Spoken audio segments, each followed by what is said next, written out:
Fala, pessoal, sejam muito bem-vindos ao segundo episódio do Cordeiro Cast, que na verdade é um bate-papo de criador para criador.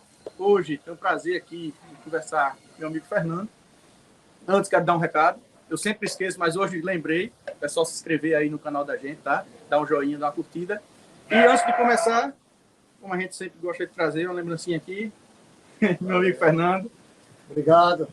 Vamos produzir cordeiro. Isso aí. Isso aí. Pessoal, Obrigado. A gente teve essa ideia de fazer esse bate-papo rodando o Brasil, começando aqui pelos nossos parceiros, onde cada um conta um pouquinho de como ele entrou, qual dificuldade teve, por que, né, ele escolheu desenvolver a atividade da ovinocultura. E vou passar a palavra para o Fernando aqui, como sempre eu gosto de dizer, né? A entrevista, a estrela são eles, né? A gente está aqui só para mediar. Fernando, primeiro, obrigado, né?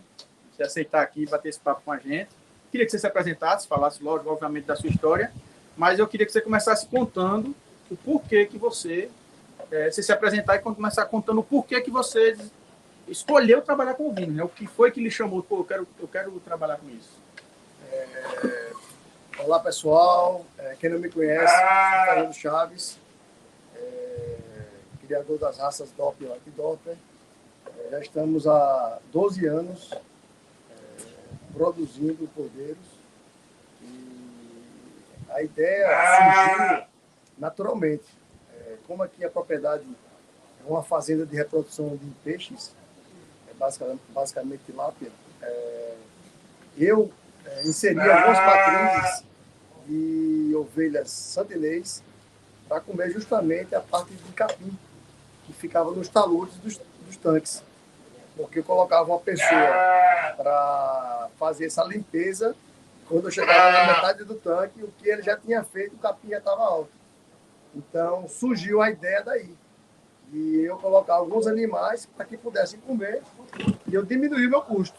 Então, eu comecei com poucos animais, cheguei aqui a ter a propriedade, não é uma propriedade grande, ela tem em torno aí quase de 20 hectares, mas de área útil ela vai ter uns 13 hectares e dentro desses 13 hectares ela é bastante viável, tanto no segmento de piscicultura, aí depois entramos com vinocultura e temos também a parte de coco que a gente tira a cada 2 meses. E voltando para o início, essas matrizes, eu cheguei a ter 500 matrizes aqui. O Léo, além de ter sido o meu orientador desde o início, foi o meu primeiro parceiro. Eu devo muita honra de ter iniciado pelo Léo. O Léo já tinha algumas matrizes com o professor Diogo Câmara, que também nos dá aqui assistência da UFAL.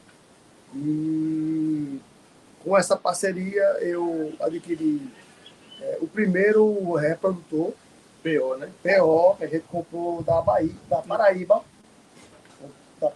O seu primeiro foi? O primeiro. E aí eu estava aqui as 400 e poucas matrizes e todos eram santinês.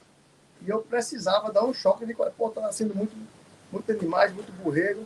E eu queria dar aquele choque, né? Já estava caracterizado que a raça para cruzamento industrial seria o Doppler com o santinês. Então, eu estava precisando jogar o Doppler. Aí quem estava mais próximo aqui numa exposição... A gente se conheceu em 2009, foi 2008? 2008. Então, eu começo a produzir cordeiro a partir de 2010. Anual PO. Animais PO. Então, eu fiquei de 2008 a 2010 produzindo animais mestiços. Aí, quando eu comprei o primeiro Doppler, que o Léo foi fazer, rapaz, e muito tempo sem emprenhar, o Léo veio, Fernando, esse animal tá zerado, o textinho. Tá zerado o sêmen. Aí o Léo foi para lá e para dizer que o cara que eu comprei. Pronto, aí foi aquela confusão, né? O cara não gostou, porque o Léo era veterinário, também era criador e não sei o que e tal. Enfim, compramos novos reprodutores. Aí, a partir dessa nova compra, foi com que eu me apaixonei pelo Doppler. A raça realmente...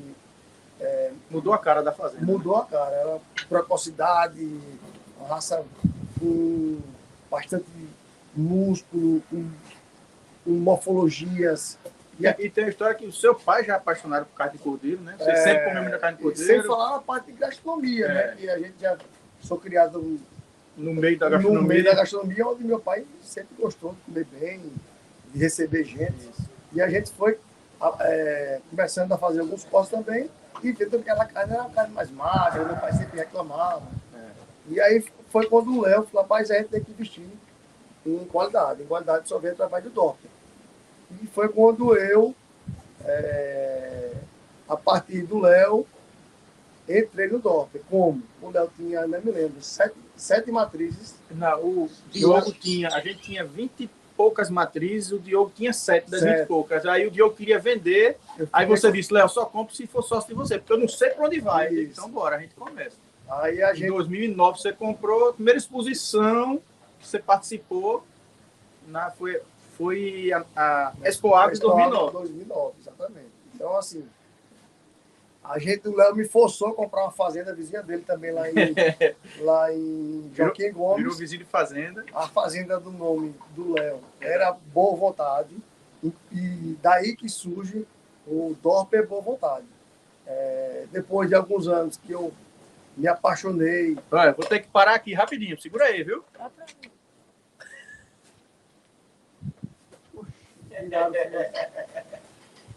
Eles vão ficar com tudo. Mas faz parte. Faz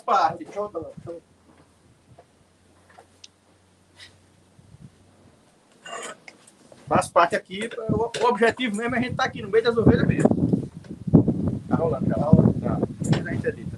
Então aí, a partir do momento que o Léo, que eu entrei, que o Léo me forçou me forçou no bom sentido, né? Foi uma oportunidade, né? Investir. Era um tio meu que estava vendendo a área e eu falei, Fernando, tá vendendo a área lá, ele tá vendendo no preço bom, e você comprou como investimento. Tanto é que você, com pouco tempo, vendeu mais caro do que comprou. Exato. Aí o nome justamente vem da fazenda da família do Léo. Era uma fazenda... Eram 4 irmãos. Meu pai e mais 3 irmãos eram proprietários da Fazenda Boa Vontade. E comprei uma parte do tio dele. E aí começamos a fazer os primeiros investimentos, aumento das baias, da área de solar, de pastagem. Você começou a buscar genética que eu não tinha, né? Porque eu tinha genética da Paraíba e de Pernambuco e um pouquinho da Bahia. Foi mais em Pernambuco? Primeiro foi na época do FPJ, Roderick. Aí o Roderick era... quem é do meio sabe que o Roderick tem uma base muito grande, inclusive a Interlagos, ela veio da base do Roderick, teve fazenda também em São Paulo. E aí comecei a viajar. Acredito que o segundo rebanho foi a Buriá. Segundo rebanho. E depois vim começando a introduzir. Aí depois você partiu para São Paulo. Aí já foi quando eu não estava mais com você. Foi quando eu vendi a fazenda. Exato. Aí eu levei meus animais. Quando eu vi que o negócio estava crescendo muito, e a fazenda que a gente estava era uma fazenda que não era uma vitrine. E para vender ficaria difícil. Então eu tinha uma propriedade no Litoral Sul, que hoje é esta, que na beira da pista, que o carro passa, tem um fluxo muito grande. Uma cidade de 60 mil habitantes, Coruripe. E é mais próximo do sertão também. Está aqui 70 quilômetros de Arapiraca, que é a segunda cidade do polo de Alagoas. Então aqui a gente tem 2 usinas de cana-de-açúcar fortes, próximas. Então assim, eu tive essa visão de sair para justamente poder ampliar e ter essa capacidade de poder ofertar animais que estejam mais próximos para os clientes visitarem. Lá a dificuldade maior da Fazenda Boa Vontade, foi um dos motivos da venda de lá, da gente sair, era que é uma região que tem o acesso difícil, que é uma região de topografia difícil, acidentada. Isso. Tem a vantagem, né, por ser... É uma região que tem um índice pluviométrico bom, então para a produção, né, de volumoso é muito bom, mas por outro lado tem essa dificuldade. E para você escoar a produção de genética, a gente tinha um período do ano que não conseguia vender. Quando você foi buscar lá, o carro não chegou. Eu lembrei agora da história. Não chegou, mas não chegou. Preso na ladeira. Não chegou, não é porque o seu carro não subia, que ele estava com o F-250 traçado. É porque no meio da ladeira tinha um caminhão atravessado que não subiu. Então, olha só a dificuldade que era. Vários percalços que faziam o quê?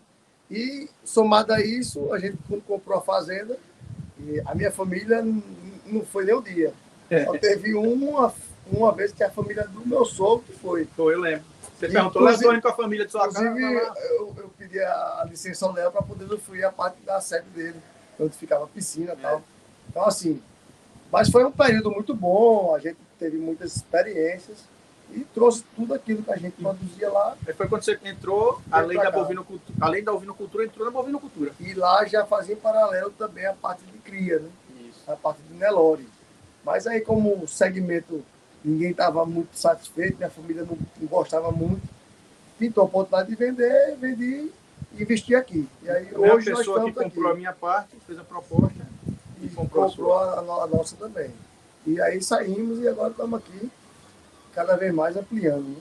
Aqui, está aqui desde 2012, né? Isso. 2012 essa estrutura, né? Eu me lembro que quando trocou de propriedade, Fernando...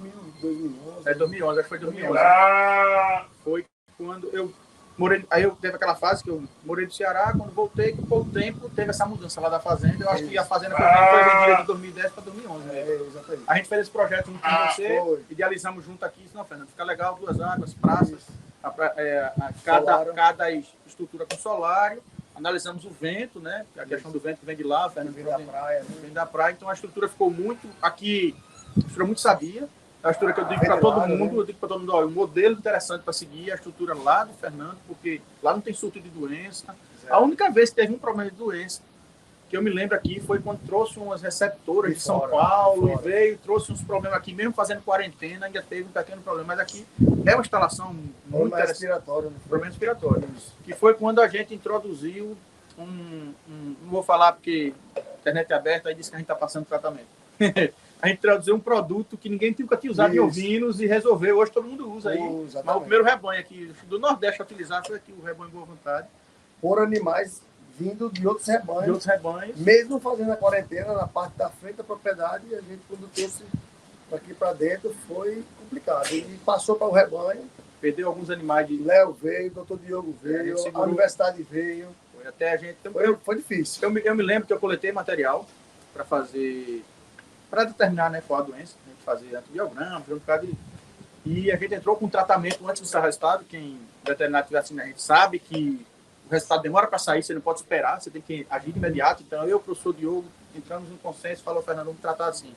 Eu me lembro que quando saiu o resultado... Foi um investimento altíssimo. Foi alto. Aí, quando saiu o resultado, o professor da universidade disse, esses animais morreram, né? Aí ele disse, por quê? Porque eu fiz antibiograma, nada resolveu. Eu digo, salvamos tudinho. Morreu só que antes de iniciar o tratamento. Aí, então, algumas coisas que eu digo assim, que é... Foram caixas e caixas e caixas. Mas resolveu, e nunca mais teve... Falei, Léo, o que puder fazer para salvar os animais, você tá com carta branca aí. Graças a Deus. Então, aqui é uma estrutura que a gente não tem problema verminoso. Né? Quem está vendo aí o coxo externo, eu sempre recomendo isso, pessoal, coxo externo, mas um borreguinho ou outro que bota em pé, mas você não vê animal andando no som do coxo, né? Instalação muito sadia, né? Muito arejado. Então foi um projeto que foi feito aqui, que tanto é que foi ampliado para os outros modelos aqui. Aí eu sempre, tem algumas coisas que eu sempre posso perguntar, Fernando. Você já contou como você começou e o que mais te motivou quando você... Eu sei que você contou a história do tanque, pessoal, para quem não entende, os tanques, ele tem um espaço entre o tanque e outro que tem grama, capim, né, que é para evitar com a chuva ele desmanchar, digamos assim, falando bem simples. Desmanchar, né? Então, ele era um cara cortando, ele pagava para o cara cortar e não dava conta. Ele botou as ovelhas começaram, então ele entrou automaticamente, foi uma economia, ele só eu criar ovelha para mim é economia. Se ela não parir, já é economia. Para ele já era economia. Se ela não parir, se não desse cria. Né? Vendi ela gorda. Mas o que mais te motivou? Que eu sei que você hoje você é um grande apaixonado por ovinocultura. Para quem não sabe, Fernando já está, acho que é a 4ª gestão à frente da qual? Acho que é a 4ª. Terceira é a 4ª. É a terceira. Terceiro bem. Então eu já cheguei com uns 8 anos, tá à frente, e ninguém quer tirar ele de lado, não, fica, porque é um cara que é um grande estimulador da ovinocultura aqui, tem exposição, faz questão de prestigiar, mesmo a exposição que ele não está à frente organizando, ele faz questão de mandar animal para prestigiar a exposição. Tá, desde, lógico que tem juízes, né, habilitados pela raça, porque pela PCDOP ele não coloca animal em julgamento se o juiz não for habilitado a julgar, que é naturalmente isso é o que os criadores que tem uma seleção mais antiga querem, né, que os animais sejam julgados porque realmente quem conhece a raça natural. Então, assim, é um grande estimulador da ovinocultura aqui. A gente sempre, quando a gente busca ele parceria para evento, ele está sempre presente. Mas qual foi que mais te motivou? Assim, bicho, eu vou entrar nisso por isso. Isso aqui está me tocando, ou é um nicho de mercado, ou não, realmente é algo que eu acredito. Mas, na verdade, Léo, são vários vertentes e motivos, né, que culminaram com com mais esse negócio, né? Primeiro, a paixão pelo DOP, que realmente é uma raça dócil, uma raça que traz precocidade, uma raça que realmente tem liquidez, entendeu? Acho que isso é muito mais importante. Isso é mais importante. Então, como eu tenho vários outros negócios em paralelo, a ovinocultura seria mais uma. E esse mais um se tornou sólido através da liquidez que a raça desde o princípio teve. Então, algumas outras raças tiveram seus percalços e o DOP está ali sempre pé no chão. E nada muito exorbitante, mas tem uma liquidez ali que realmente remunera. Eu falo que as coisas aconteçam que são pagas, entendeu?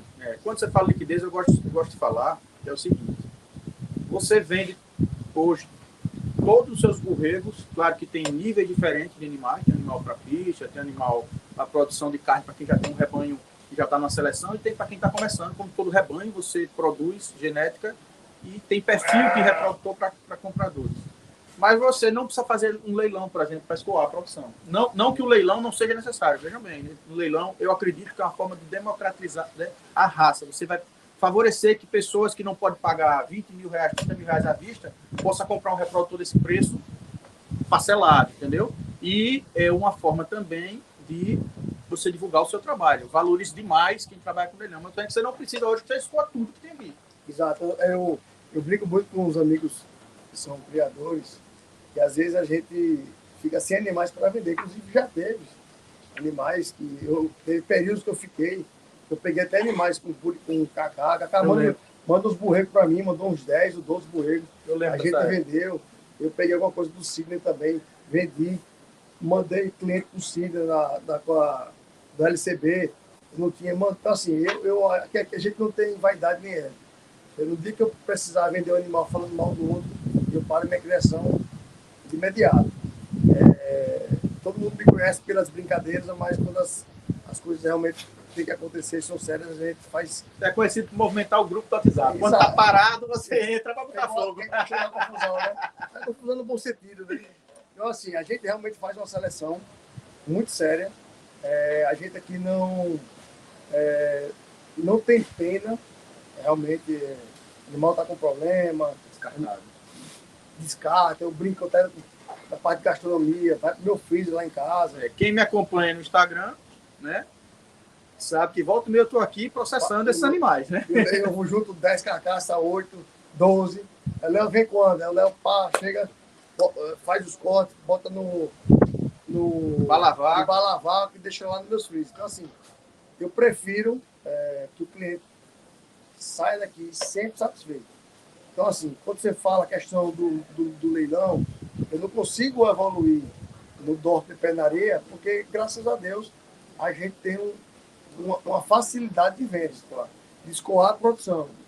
Tem uma propriedade que é na beira da pista, uma área que é realmente muito valorizada e que passa muita gente importante do agro. Então, até às vezes, as pessoas que não são do agro, elas se interessam em criar, pode ter uma chacrazinha, quero botar um casal, não sei o quê. Então, assim, eu sempre balizo, e hoje, quem está comigo aqui, a Lana, acho que vai fazer 4 anos comigo já. Sandrinho está desde o começo do Retorno com Vontade, em 2006. Léo, eu até brinco, o Sandrinho só não é veterinário porque não tem um curso. Um cara extremamente capacitado. E só chamo realmente veterinário quando o Sandrinho não tem condição, né, Léo? Eu gosto de dizer, Léo, cesariana, eu venho porque eu sei que se o Sandrinho não tirou é porque não sai. Eu nem boto a mão. Quando a cesariana já vem direto para operar, porque se ele não tirou, ninguém tira, não. Então, essa questão do leilão, eu gostaria de fazer. Estou retomando agora a parte de TET, transferência de embrião, né? A gente comprou bastante hormônios, os hormônios encareceram, mas a gente está retomando e vamos ampliar para que a gente possa retomar também os leilões. Os leilões que eu estou fazendo, coincidentemente ou não, já vai ser o segundo aqui na Nacional, em Maceió, e aí eu sempre faço um leilão com convidados, os amigos, para justamente poder ter número de lotes suficientes para que possa realmente ter retorno. Mas, pensando em si, para mim, realmente o leilão não é, como você falou, não é interessante. Que não seja interessante. É interessante, é uma forma fácil de se comprar, Mas o cliente, aqui que vem, Léo, ele tem a mesma facilidade do leilão. Então, o que eu prefiro? Eu prefiro que a minha carteira seja grande de clientes, o cliente vem aqui, pague parcelado, o cara vai ter um retorno todo terminar o pagamento. Então, esse cliente eu fidelizo. Então, todos os clientes que compraram nós, a grande maioria, eles retomaram. A Lana tem um controle que sempre do retorno, né? Porque naturalmente o rebanho vai aumentando, né? Quem tem orientação, quem persiste, né, na ovinocultura, tende a aumentar o rebanho e volta para buscar a genética. Como a gente traz muito, a gente indica muito criador para cá, a gente acompanha, né? Eu gosto de dizer o seguinte: você faz um trabalho que outros criadores também fazem, que é de direcionar muito bem o perfil para quem vai criar, né? Porque às vezes tem aquela famosa frase, né? Que é, você tem PO sem registro, Rapaz, sem registro. Isso me mata. Aí eu Isso criei me um mata. post desse tempo aí que rodou a internet, um bocado de gente fazendo, que eu botei bem grande: não existe PO sem documento. Todo animal PO. Inclusive, quem começou com essa brincadeira de registro com 2 S, Foi. então, assim, porque justamente me mata. Como eu sou um cara apaixonado e motivador, boa parte dos criadores sabe que eu participo de todos os leilões, eu vou a maioria das grandes exposições, teve evento, eu vou, já fui representando a PCDOP, sempre vou como criador, e quando posso, represento a PCDOP. Então, é nada mais justo do que a gente participar de exposições que realmente, mesmo que não seja cancelada pela PCDOP, que tenha no mínimo um julgador pelo quadro da PCDOP. Porque não adianta você fazer um trabalho de seleção focado no padrão racial do DOP, poucas pessoas realmente sabem qual é o padrão racial do DOP. Para chegar numa exposição qualquer, o cara que não entende. Como já aconteceu muito, né? Demais. Então, assim, vi que não tem mais condições. Já aconteceu com um cliente nosso, um amigo nosso, que ele levou um animal dele para a exposição, um jurado pontuou como um grande campeão da exposição. Eu fui um dos que eu disse para ele que o outro borrego dele era infinitamente superior ao grande campeão, mas ele usou o grande campeão. Ele disse: Léo, não ficou um filho na fazenda, matei tudinho. Exatamente. Quer dizer, por quê? Porque a pessoa que estava julgando não estava habilitado, preparado para estar exercendo aquela função naquela raça. Deu um título para um carneiro, o carneiro não tinha as características raciais, tinha características produtivas, né? Muito, obviamente, porque o colega lá que foi jurado naquele dia era de outra raça e simplesmente caiu de paraquedas, digamos assim, né, para julgar a exposição. Então, essas falhas, que no tamanho do rebanho voluntário não pode mais caber. Então, Inclusive, Léo, hoje eu acredito que os criadores eles já estão mais preparados. Então, o criador ele sabe o básico de uma seleção. Então, dizer que todos conhecem, não, porque está aí os cursos e tem que se atualizar sempre. Tem que né? se atualizar. A raça evolui, né? Natural. A raça evolui. Aí já fiz vários cursos, sênior, que já está na África do Sul. Então, assim, eu sempre busco ter o conhecimento para poder ter um discernimento de poder discutir com razão. Porque eu já vi vários julgamentos, o cara na beira da pista discutindo uma coisa que o cara nem sabe o que é. O cara não entende nem que é o padrão racial, mas ele está ali brigando. Erradamente. Já aconteceu, né? Que a gente começou a criar, aconteceu. A gente participou de uma exposição em que nossos animais, a gente ainda era sócio junto, pontuaram pouquíssimo, e eu sempre fui um cara que sempre fui apaixonado pela raça, nunca fui um grande investidor, mas sempre só levava para a exposição o que realmente a raça queria. Eram poucos animais, mas levava o que a raça queria. Então, eles foram muito mal avaliados nessa exposição, a gente ficou, né, questionando, obviamente. Os mesmos animais foram para outra exposição e foi o melhor criador, o melhor expositor. Por quê? Porque lá o jurado era o jurado que conhecia a raça. Né? Então, esse é um ponto que é extremamente importante. Falar para vocês, eu gosto de dizer o seguinte: a gente tem excelentes criadores que estão começando a criar agora, tem excelentes criadores que estão começando agora, tem excelentes criadores que criam há muitos anos, tá? É importante você que quer comprar um reprodutor DORP, se informe do rebanho que você vai comprar, procure informações do trabalho que aquele cara está fazendo, procure saber quem comprou dele já, se voltou para comprar. Voltando aqui rapidamente, você tocou num ponto importante.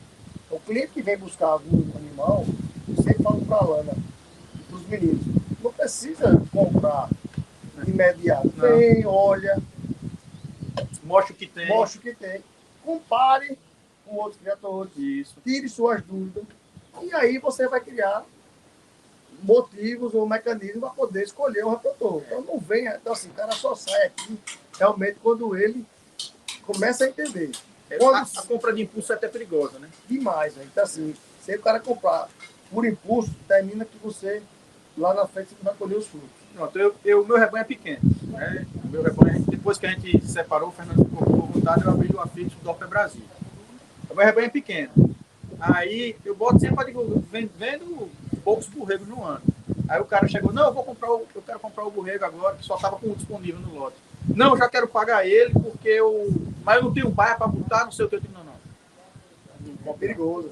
Não, porque ele vai comprar e morre, a culpa ou é minha ou da ovinocultura. Porque assim, as ovelhas levam a culpa por quase tudo que acontece, né? O cara faz tudo errado e bota a culpa nas ovelhas, né? Então é mais ou menos isso que acontece. É importante esse de embasar, de orientar. Eu sei o quanto que a Alana, né? A Alana é zootecnista, tem experiência grande. O quanto ela dá suporte aos clientes, né? Porque o interesse que o cara tenha sucesso, de voltar a comprar mais. E não vender por vender, né, Léo? Isso. A gente não está por vender por vender. Vender para o cara ter a satisfação, colher os frutos e poder retornar com uma nova compra. É o que a gente faz. Isso. Esses 12 anos de seleção é o que a gente preza. Eu me lembro que a gente... O que é que eu gosto de dizer sempre dentro da ovinocultura? A gente tem vários perfis de pessoas que vêm para cá. Tem um cara como os criadores de produção de carne mesmo, que eles vêm com um olhar de corrigir o que ele tem lá. Tá, vou dar o exemplo da de Cordeiro. O Cristiano veio aqui com o Biluca, eu trouxe eles aqui, e, obviamente, tem muito carneiro com um pernil maior. Ele processa, ele disse, não, eu quero aquele dali, do lombo forte. Quer dizer, a visão de quem processa carne é diferente de quem não conhece a raça. Né? O cara só quer, o Dorper, uma época, só vendia o Dorper bundudo, o famoso bundudo do ADE, né? Que o pessoal arrochava medicamento para ficar com aquela garupa inchada artificial. E não entendia que a parte mais valorizada do carneiro é o lombo, né? Que é o carne francês. Então, quando você traz um cara, ele sabe o que quer. Um cara desse é fácil de vender. Porque ele veio e disse, não, eu quero isso. Ele foi, pegou um reprodutor. E ele valoriza. Ele pegou, acho que era um filho do Almadê que você tinha aqui. Era Five Star. Eu me lembro que era um borregaço. Ele soltou o borrego aqui para andar e disse, eu quero isso. Tá? O outro também era vários, né, Léo? O outro que ele comprou do leilão, ele comprou o 479, que era filho do... Ele era filho do Campo Verde... Eita, poxa. 4554. Não, era filho do 479. Ele era filho... Rapaz, quando eu lembrar, eu falo. Um dos grandes Campo Verde, Nairobi. 5026. 5026. Ele era filho do Nairobi. Que eu usei esse carneiro no meu rebanho PO.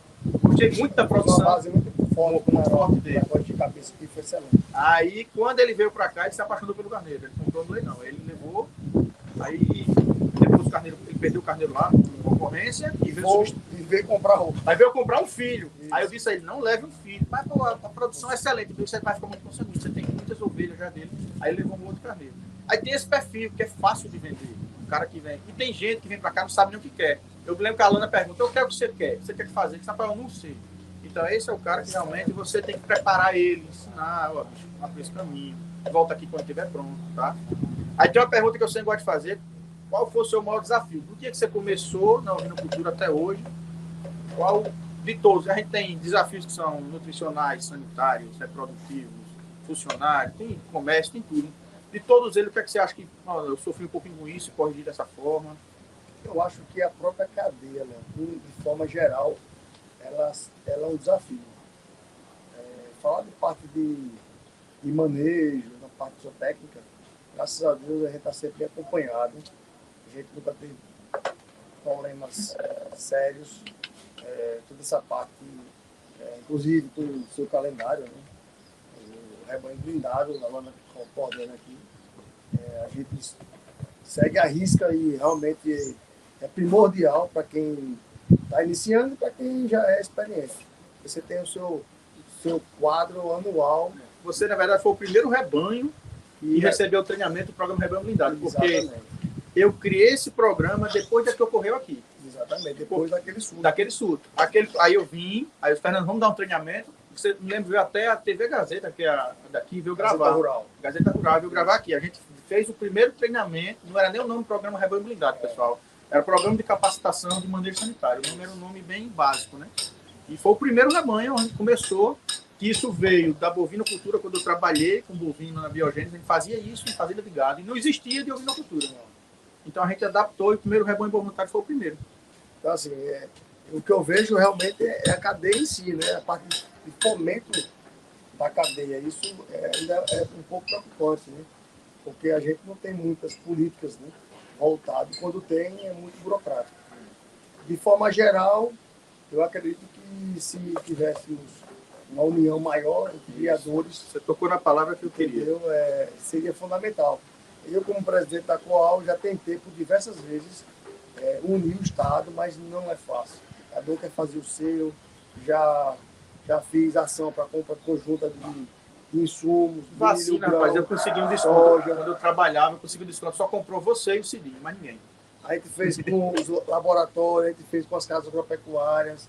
Então, assim, realmente é difícil você dar uma continuidade nesse programa de agricultura, no geral, até no Brasil, no âmbito mesmo nacional, porque é muito complicado. Quando você trata com pessoas, com órgãos que não querem muita atenção. Então, assim, o que eu vejo a maior dificuldade no segmento é a cadeia, porque falar aqui pela gente, iniciou você, né, com a Montone lá atrás. O primeiro foi Edilson, né? Edilson Maia, Maia, fui eu. o professor Edilson Maia, que também tira o chapéu, já aprendi muito com ele, com a marca do Maia. Isso. Depois eu cheguei com o Montone. Aí quando ele estava parando, chegou o Léo, e realmente sem eles a gente fica sem balizador. Eu gosto de dizer que quando eu montei a Montone, eu fui para o outro lado, porque eu era criador e técnico. Eu fui para o outro lado, virei na área de compra, virei o carrasco, né? Porque aí o Léo não presta, né? Quando eu estou lá ajudando ele a produzir, não presta. Aí quando ele diz, Léo, em quem compra meus cordeiros? Quando eu vou comprar, eu não presto. Eu digo, mas você não sabe o que quer. E eu fui ver que era o contrário, que todo mundo dizia que não tinha quem comprasse. E a gente foi ver que, na verdade, não tem cordeiro para atender. Para ofertar. Não tem. A demanda é gigantesca. Ó, o Cidinho eu tive com ele essa semana, vai ter episódio também gravado, ele vai contar a história da Cordeiro Class. Ele me disse que o maior fornecedor dele, que é o Nandinho, está com dificuldade de comprar cordeiro. O cara é o cara que mais roda no sertão hoje, com dificuldade de comprar cordeiro. Não tem, é difícil. Essa cadeia para fomentar é muito difícil. Aí tem vários percalços no meio do caminho. E aí vem aumento de grãos, dificuldade de mão de obra. Alguns pontos que eu sempre ressalto, que eu acredito que a gente tem que evoluir muito. Você tocou no ponto, é a união. Eu acho que a união, onde você vê alguns pontos que se uniram, já acelerou a cadeia. Sem dúvida. O Cidinho se uniu com a universidade para fazer umas pesquisas, para desenvolver uma dieta lá. Hoje o Naldinho faz dieta para mim, com meus alunos, com meus clientes. Ele começou nesse projeto e hoje é um dos caras mais experientes que tem formulação de dieta para ovinos. Se uniu com o Nandinho começou a comprar, se uniu com 2 ou 3 que começaram a trabalhar com ele. Então, é uma cadeia de poucas pessoas, já abastece. E ramifica e abastece ele. Já abastece ele. Então, o Cidinho hoje, ele deve estar em média aí de 1.000 a 1.200 animais processados por ano. Então, é pequeno.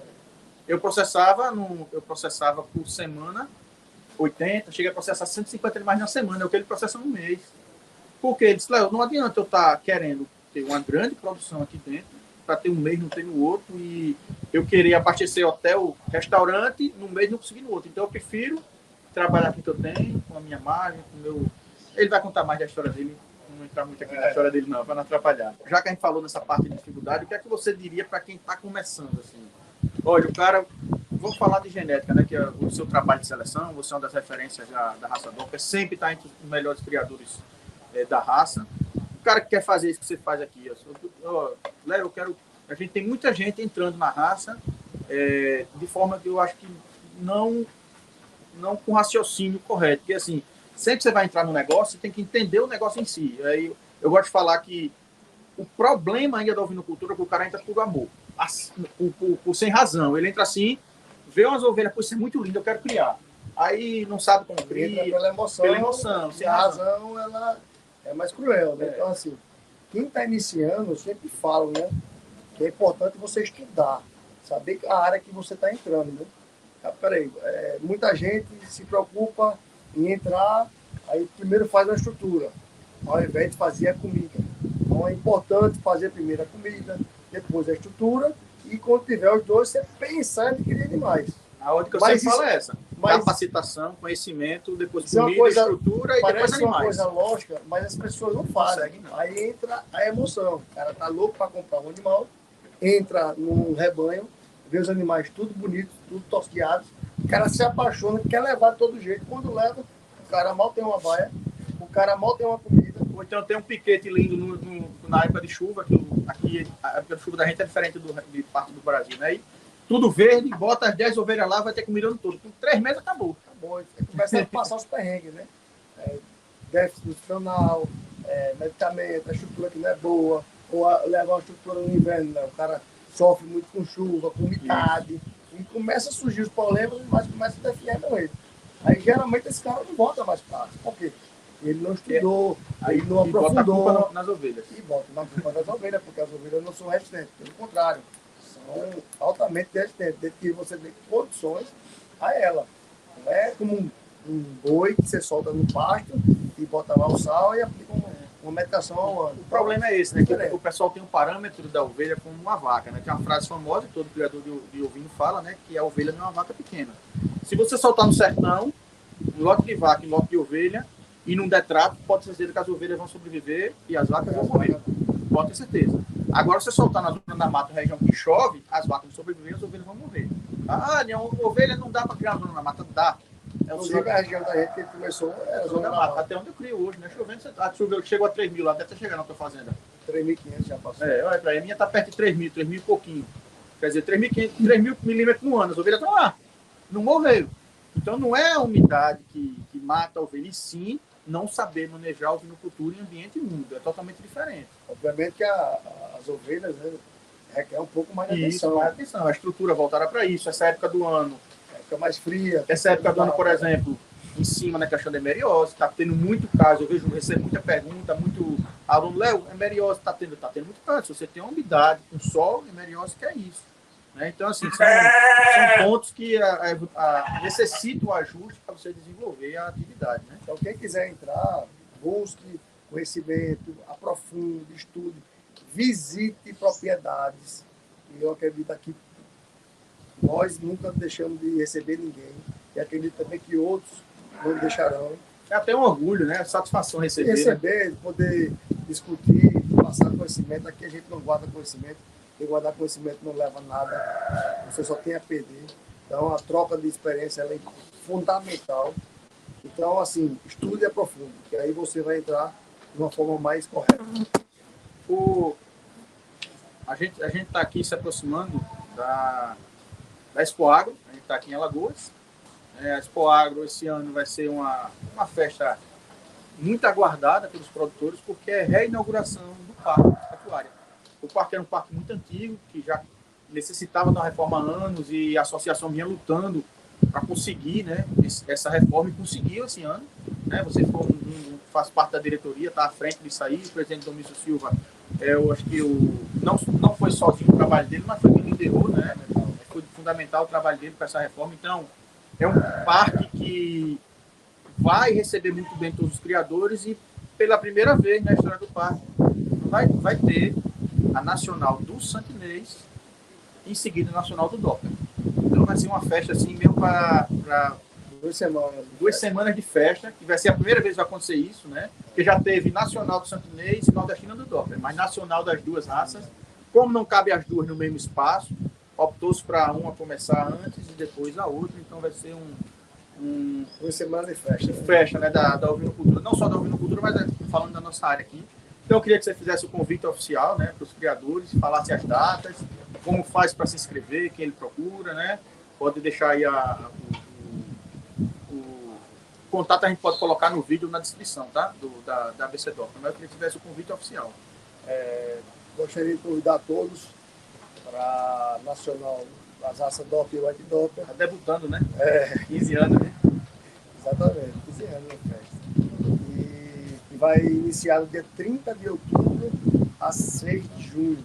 De novembro. 30 de outubro a 6 de novembro. A gente vai receber os demais a partir das 16 horas do dia 30, que é o domingo, e no dia na segunda-feira, o dia todo. Então, gostaria de convidar todos a prestigiarem, quem puder trazer seus animais será bem recebido, bem tratado. Estaremos disponibilizando silagem para todos os criadores ofertar os seus animais, refeições, almoço, café da manhã, almoço e jantar, secadores e feno. Então, uma exposição voltada realmente para criador, voltada para diminuição de custo. Eu sei que tá pesado, né? Tá caro. O pessoal vem de longe, então tem um custo grande. Da mesma forma que a turma vem de longe, eu também vou. Então, eu brinco, eu não quero nem saber. Pode ser lá no Rio Grande do Sul, a gente está indo. Então, graças a Deus, a gente sempre... eu tenho orgulho de dizer que desde que iniciei, eu participei de todas as nacionais. Não falhou nenhuma. Não falhei nenhuma. Então, assim, eu tenho motivos e credibilidade para poder fazer. Pelo segundo ano aqui em Alagoas, a Nacional das Artes do A primeira foi uma grande festa e essa com certeza vai ser outra grande. O ruim é bater a primeira, que foi um sucesso. Eu brinquei com todo mundo, não leve essa Nacional como referência para o Brasil. Porque onde a gente gosta de fazer umas festas e a gente realmente foi uma festa linda, maravilhosa. Esse ano vão ter 2 leilões? 2 leilões, uma na sexta e uma no sábado. Então, ela vai ter 2 leilões e logo depois também quero convidar, após a Nacional, a gente está fazendo um curso, mais um dos cursos que eu estou promovendo, que é justamente para capacitar novos jurados e criadores. Então a gente vai ter um curso júnior, voltado para criadores novos, criadores que já estão aí no meio há alguns anos, e tem o curso para jurados, que esse para mim é o mais importante. Dessas vagas, nós já temos o curso júnior lotado, já tem as 20 vagas preenchidas, e das 20 vagas do curso de juiz, nós já temos 12. Então, já estou bastante satisfeito pela adesão. São 12 juízes aí que vão ser capacitados pelo Philip Strauss, da Namíbia, vem diretamente julgar nacional e fazer o curso, que vai ser aqui, disponibilizei a fazenda, vai ser uma mega festa, um grande encontro dos criadores e de bastante troca de experiência. Isso é o mais importante. Né? Estaremos aqui mais uma vez fomentando as raças através de capacitação. Para mim isso é primordial, para que todos os criadores possam ter motivos para poder ter o poder de discussão diante de um julgamento. Então, o que eu vejo no Brasil todo são vários criadores reclamarem de uma coisa que nem sabe o que está falando. Então, isso que é o pior. A gente está ofertando, mais uma vez, eu acredito que é o 4º curso que eu faço. Já trouxe 2, esse é o 3º sul-africano, já julgou o brasileiro, Wilson Braga, o Giancarlo. Então, assim, o que eu puder fazer para que as raças sejam cada vez mais valorizadas, tenha certeza que está compartilhando. Queria agora que você deixasse a sua mensagem final aqui para o nosso podcast e depois eu dou a minha. Eu quero primeiro agradecer a esse podcast aqui. Hoje eu estou meio baqueado, mas eu fiz questão de vir porque a agenda está lotada. Se não fosse lotada, hoje, não vinha, né? Só tinha hoje. Eu me esforcei e o Léo realmente é um cara que merece toda essa credibilidade pelo que ele já vem pleiteando desde a época de criador e agora está nessa parte de marketing, de curso, de capacitação, de formação de novos criadores. É um cara que eu tiro o chapéu, ele é merecedor, ele é um cara que sempre batalhou e agora está começando a colher os frutos. Então fica aqui minha mensagem de gratidão por poder contribuir mais uma vez e dizer a todos vocês que podem contar conosco, com a equipe da Boa Vontade, a Lana, como lhe encontra em rede social? Rede social, no Dobre Boa Vontade. Tá faltando o perfil, já cobrei, viu? O perfil do rebanho, ela disse que ia fazer e não fez ainda. Aí essas coisas tem que passar para ela, porque eu sei que você é muito corrida, às vezes não dá conta de responder. É muita coisa, mas a gente vai tentar fazer e só quero agradecer mais uma vez e estamos aí para poder concluir o que precisar nas raças. Muito obrigado. Vamos lá, pessoal. Tá aqui agradecer vocês ouvindo, assistindo a gente aí, né? A gente não está fazendo ao vivo, tá? Então não posso falar aquela frase, né? Se você está aqui assistindo ao vivo ou no futuro numa gravação, mas você que está assistindo aqui Esse nosso podcast é um podcast voltado de criador para criador, onde os amigos, os criadores contam sua história. O objetivo de trazer criadores aqui é para mostrar para você que está começando agora que todo mundo teve uma trajetória, ninguém começou grande. O Fernando começou na raça Doppler comprando 7 animais, hoje com um rebanho que é referência nacional, né? Então começou dando passo por vez, tá? Pedir mais uma vez para vocês dar o like aí, tá? Se inscrever. Quem gosta da ovinocultura tem que fazer, tem que divulgar isso, tá? Porque quanto mais gente conhecendo o nosso trabalho, quanto mais gente conhecendo o que os criadores têm para falar, então a gente fala mais sobre a ovinocultura, a gente tira mais dúvidas, a gente está falando mais sobre esse tema que a gente é apaixonado, tá certo? Agradecer a todos vocês e dizer que se inscreva para pegar os próximos capítulos. Já tem alguns criadores aí que a gente já está gravando e já a gente disponibiliza para vocês, beleza? Obrigado aí, pessoal. Valeu. E vamos produzir cordeiro. É isso aí. Um abraço.